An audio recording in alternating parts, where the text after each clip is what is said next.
अस्सलाम वालेकुम जी। मैं आज आपको बताना चाहूँगा कि हमारे स्टूडेंट जो है अपनी ज़िंदगी के अंदर नाकाम क्यों होते हैं।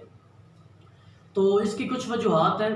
पहली वजह तो ये है कि हमारे स्टूडेंट तालीम तो हासिल कर लेते हैं। मिसाल के तौर पर अभी आपने देखा होगा कि काफ़ी हमारे सोसाइटी में नज़र आते हैं मैट्रिक FA BA MA किया होता है, लेकिन वो जॉबलेस होते हैं या कोई काम नहीं होता उनके पास।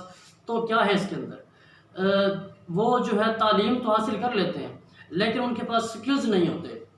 हमारे अगर मैं पूरे मुल्क की बात करना चाहूँ तो हमारे मुल्क के अंदर तालीम की कमी नहीं है, नो डाउट तालीम बहुत है, हर बच्चा पढ़ा लिखा है, लेकिन हमारे स्टूडेंट अपनी लाइफ के अंदर प्रोफेशन के अंदर नाकाम इसलिए होते हैं कि उनके पास स्किल्स नहीं होते। मिसाल के तौर पर अगर एक टीचर है तो उसके पास टीचर के स्किल्स मौजूद नहीं होते, तो अगर एक डॉक्टर है, इंजीनियर है, तो उनके पास स्किल्स नहीं होते उसके, तो इसी तरह वो अपनी जो प्रोफेशनल लाइफ है उसमें जाके आगे नाकाम होते हैं।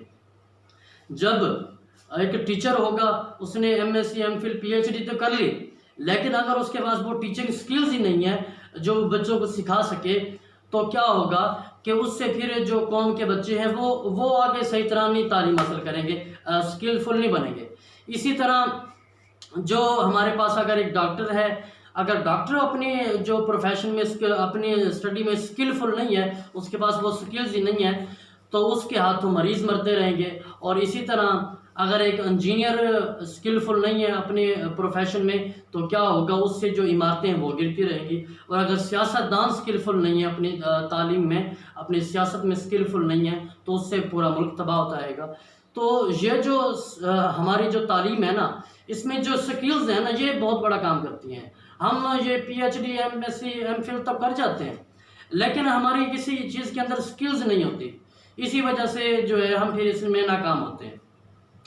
तो इसकी सबसे बड़ी वजह ये है। दूसरी बात मैं ये करना चाहूँगा कि मैं एक उस्ताद से बात कर रहा था, तो वो मेरे प्रोफेसर थे फिज़िक्स के, तो वो बात कर रहे थे कि यार मेरी जो बेटी है ना, वो कहती है कि मैंने जो है MBBS करनी मीन्स FSc मेडिकल करनी है, और मैं उससे कहता हूँ कि आप FSc नॉन मेडिकल करो। तो मैंने कहा सर बात तो उसकी ठीक है, अब उसमें हो सकता है कि उसका इंटरेस्ट जो है मेडिकल में हो, आप उससे नॉन मेडिकल ज़बरदस्ती करवाना चाहते हैं। तो उन्होंने एक बात कही, मुझे उस बात से बहुत सबक मिला, आप उसको गौर से सुनिएगा। उन्होंने कहा कि चलो ठीक है, वो अपनी मर्जी से करे जो करना चाहती है। वो अगर मिसाल के तौर पर FSc मेडिकल करना चाहती है तो वो करे, लेकिन फिर उसको डिस्टिंक्शन के साथ करे, उसको नुमायां तरीके से करे, उसमें फिर रिजल्ट दे। तो ये बहुत ही एक अच्छी बात है, अहमियत की हामिल है कि अगर आप कोई भी चीज़ करते हो तो फिर उसके अंदर कुछ रिजल्ट तो हो। मिसाल के तौर पर आपने अगर इंजीनियरिंग करनी है तो करें, नो डाउट, लेकिन फिर उस चीज़ कोई किसी काम की मिसाल ले लें। आप कोई काम करते हैं, कोई भी डॉक्टर इंजीनियर टीचिंग का काम या स्टूडेंट का काम या कोई घर का काम करते हैं, फिर जो पहली बात तो अगर काम नहीं करना तो छोड़ दें उसको, अगर जो काम करना है फिर उसको डिस्टिंक्शन नुमायां तरीके से करें। और एक ये अभी मैं एक मिसाल देना चाहूँगा कि हमारे मुल्क में फिर तालीम याफ्ता इतने हो गए, उनके पास स्किल्स नहीं है, उधर से नौकरियाँ कम हैं, लेकिन जो कैंडिडेट है वो ज़्यादा होते हैं। अभी कुछ दिन पहले सीटें आई हुई थी तहसीलदारों की, तो 57 जो है सीट्स थी तहसीलदार की पूरे पंजाब में, तो उसमें अप्लाई करने वाले 1,03,000 थे। इसी तरह पूरे पंजाब में कांस्टेबल की सीटें आई थी 5,000 और उसमें अप्लाई करने वाले थे 2,40,000। इसी तरह 2500 सीटें आई थी लेक्चरार की, मेल और फीमेल दोनों की, तो उसमें अप्लाई करने वाले 4,75,000 थे। तो किसको नौकरी मिलेगी? तो बहुत कंपटीशन है।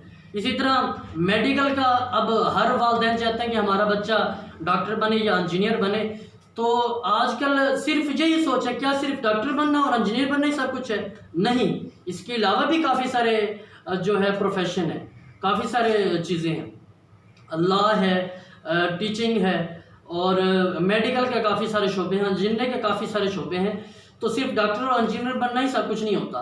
तो अभी यही सोच हमारे अंदर पैदा हो गई है कि सिर्फ डॉक्टर बनना और इंजीनियर बनना ही सब कुछ है। तो क्या है कि कैंडिडेट बहुत ज़्यादा हो गए हैं स्टूडेंट हमारे पास, लेकिन आगे खपत नहीं है। अब मेरिट की ये सूरत हाल है कि तकरीबन मेडिकल का मेरिट 90% से अबव जा चुका है। तो अभी यही बात मैं कहना चाहूँगा कि अगर आप के अंदर वो कैपेसिटी है, इंकरेजमेंट है, तो आप वो मेडिकल करें, नो डाउट आप मेडिकल करें, इंजीनियरिंग करें, लेकिन थोड़ा सा ये ट्रेंड चेंज करें, अपने अंदर टेक्निकल एजुकेशन लाएं।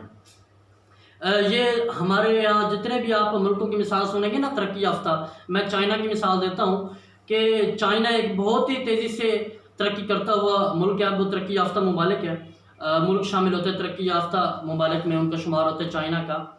तो उसके अंदर टेक्निकल एजुकेशन को बहुत अहमियत दी जाती है, हर बंदा उसमें टेक्निकल है। हमारी क्या तालीम है, हम किताबें रटते जाते हैं लेकिन कोई उसका प्रैक्टिकल नहीं है, कोई उसमें स्किल्स नहीं है। तो मैं ये कहना चाहूँगा कि आप इस ये ट्रेंड थोड़ा चेंज करें डॉक्टर और इंजीनियर वाला।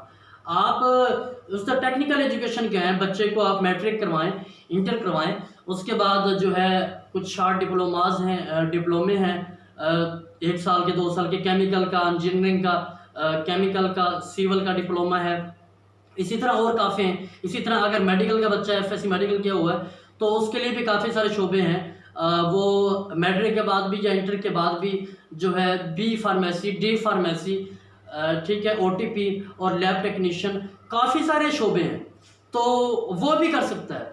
तो वो एक शार्ट डिप्लोमाज है, उसमें स्किल्स हासिल करे, फिर जो है वो अपना जो है किसी पे डिपेंड नहीं होगा, इंडिपेंडेंट होगा।